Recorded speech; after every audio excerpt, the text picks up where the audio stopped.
for Knouse with Lise, Knouse and Associates, and Keller Williams Realty. That's right, and this is Lise Knouse. We're here to talk to you today about preparing your home for sale. And Lise Knouse is our listing expert on the team, and she's going to give you a few tips on things you can do, easy things that don't cost a lot of money and aren't a lot of work, but that will help you get the most money for your home and sell it in the least amount of time. So Lisa, why don't you tell us a little bit about the seller mindset? So if I'm a seller and I'm getting ready to sell my home, what kinds of things do I need to be thinking about, and what approach should I take towards that process? Well, I think one of the first things you have to do is switch from being a homeowner, from being having the home as your sanctuary, to having the home as a product. So think of your home as a product or a commodity that you want to put on the market and get the best price for. So that means it's looking at the house through the eyes of a buyer. So when you walk up to your front door, would you buy that house for that price, for the price that you want, in the condition that it is? You know, you have to look at your home as if you were a buyer, and looking at it through the eyes of a buyer is the best way to come up with the things that you need to do to fix your home. That sounds great. And actually, one thing that can be helpful is ask your realtor to show you some other homes in the price range that are similar to your home that are on the market already, so you can see what other sellers are doing. So as far as the first impression, why is a good first impression important, and what can you do to make sure that you are making a good one with your home? Yeah, well, it's critical because the first impression that buyers have of your house is the thing that they remember the most. So if they come up and they have a feeling that the house isn't well maintained, they're going to keep that in their head all the way through, even if they make an offer on the house. And that's what they're going to take away. So, and a lot of buyers drive by homes before they actually ask a realtor to show it to them. So if they drive by a home and it looks not well maintained, they're not going to want to look at it. That makes sense. Yeah, getting that drive-by impression spot on is super important. Yeah. So what are a few things you might want to do to get that first impression really good? Well, first of all, if you have landscaping, clean it up. Get somebody in there or do it yourself. Weed the gardens and make everything look nice and neat. Another thing is look at the front of the house and the front door. Does the front door need painting or staining or cleaning? Just sometimes a good cleaning can make a big difference. Is there a screen door? Is the screen clean? Are the screens on the windows in good shape? If they're not, you might want to just remove them and put them in a closet or put them in the garage so that the buyer can see that they have screens. But oftentimes looking through clear glass windows makes them a lot nicer impression. The other thing is if you're living in the house, have some potted plants around. Put some nasturtiums or something colorful in some pots and put it around the front door so that it gives a little bit of color. That sounds great. So moving inside the home, maybe I've been living in my home for 10 years and it's my cave, right?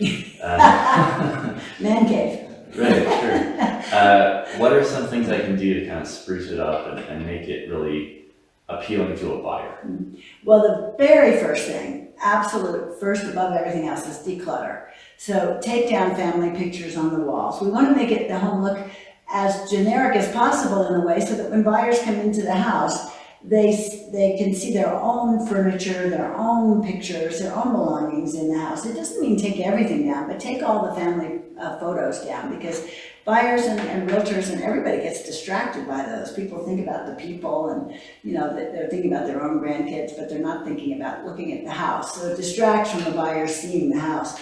Then declutter everything. Less is always more. And, having clear off all the surfaces, like the kitchen counters and the tabletops, and maybe put a vase of flowers on tabletops. But make it more spare, really, than full of stuff. You see those pictures in the magazines where they have, a table with one thing on it, and that's kind of the look we're going for here. Yeah, one thing, and also very clean. Clean is more important than anything. So buyer needs to walk into a house and know that the house is clean and not get a cruddy feeling when they walk in.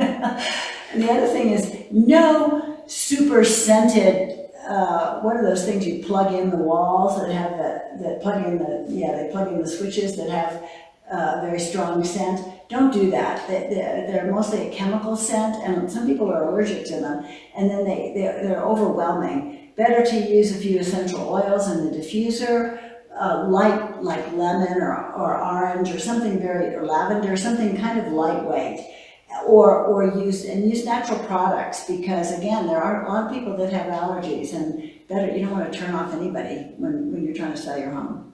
Mm-hmm. So what are a few things I can do to spruce things up though? Like, should I repaint? Do I need to replace my kitchen counters? Yeah. Well, it depends. I think one of the things you have to do is consult with a realtor who sees homes all the time, so they can give you some good ideas. But in general, if your paint is a really loud color like red or lavender or turquoise or something, probably better to just paint it a neutral color. But you don't want a dead neutral color. Even if you're painting it a white, you want it a vibrant white. There's some like kind of whites that look really, like have a brown undertone or something. It just doesn't look very good. So try to talk to your realtor or talk to a stager or somebody at the paint store or something who can advise you on what kind of color would be vibrant and but neutral. Mm-hmm. And the other thing is countertops you don't always need to replace if they're in good condition. Make sure if you have tiles in your in your bathrooms or in your kitchen that the grout is really clean. Sometimes just redoing the grout can make a huge difference. Let's see. Make sure that the kitchens and the bathroom are very decluttered and very, very clean and shining. Sometimes replacing, a shower head or just doing little light fixtures. Sometimes you get a house that was built in the 70s and the light fixtures just look, more than dated. They look really worn out. All the fixtures, right? Potentially. Yeah. So light fixtures are not expensive, and you can go to Home Depot and get some nice kind of clean-looking light fixtures that really transform the space, and it means you don't have to remodel the whole thing. You just have to, do a few judicious things. Yeah, light fixtures, sometimes door handles, yeah. cabinet handles, mm-hmm. All of those things are pretty inexpensive to update and easy to replace. Another thing I see a lot is burned out light bulbs. Yeah, that one drives me crazy. Me too. Oftentimes just one burned out light bulb, like if you've got those 4 lights in the bathroom and one of them's burned out, that really makes a big impression on a buyer a bad impression it's really easy to fix if you just replace that bulb. Yeah, and I think that sometimes, when you live in a house, you don't always notice those things. They just kind of, they're there and you get used to them. But when you're actually thinking of selling your house, you have to look at your house with a really critical eye. And those things like burned out light bulbs really, even if the buyer doesn't even notice, it's a subliminal impression that is left of that the seller doesn't maintain their home. So, and that's such an easy thing. Or just going around tightening the screws on your doorknobs yeah. or your cabinet pulls, mm-hmm. and just making sure your locks are adjusted too. Mm-hmm. Oftentimes you'll go into a home and it'll be really hard to unlock or hard to lock, and if you just move the place where the lock goes in a little bit, it can really help things out. Yeah, Justin, I think one of the things that's really important to go through, test all your doors and windows.